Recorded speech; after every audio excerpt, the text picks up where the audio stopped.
Guys, welcome to my channel Debi blog. বন্ধুরা, তোমরা সব কেমন আছো? এখন আমরা চলে এসেছি গরম গরম চিকেন কাটলেটের দোকানে। চিকেন কাটলেটটা ভীষণ ভালো ছিল খেতে, আর এতে চিকেন ছিল একদম ঠাসা পুর।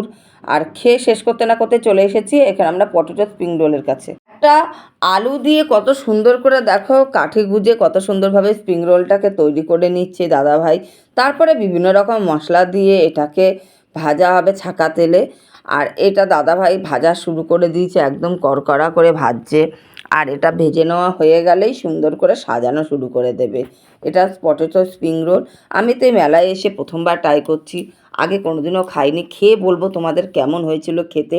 আর এটাকে দেখো একের পর এক মশলা দিয়ে একদম রানীর মতন করে সাজিয়ে নিচ্ছে। মেলাতে অনেকক্ষণ থেকেই বায়না করেই আছে যে মা পটেটো স্প্রিং রোল খাবো। আমি যে চল তাহলে এটা খেয়ে দেখি কীরকম খেতে হতে পারে।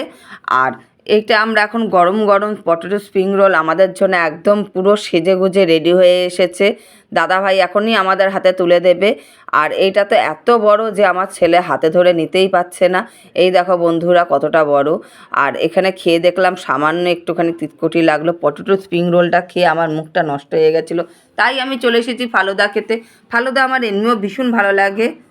তোমাদের কার কার ফালুদা খেতে ভালো লাগে আমাকে প্লিজ কমেন্ট করে জানিও। এইদিকে দেখো আমরা এখন চলে এসেছি গরম গরম বিরিয়ানির দোকানে। এইটা দাদা হাজির বিরিয়ানি। সবসময় আমরা এখান থেকে বিরিয়ানি খাই। আমরা খাবো না বলে প্যাক করে নিচ্ছি বিরিয়ানিটা, বাড়িতে বসে খাবো। আজকের মতন এইটুকুনি। তোমাদের সাথে দেখা হচ্ছে আমার নেক্সট ভিডিওতে। আমার চ্যানেলটা লাইক, কমেন্ট, শেয়ার, সাবস্ক্রাইব করবে।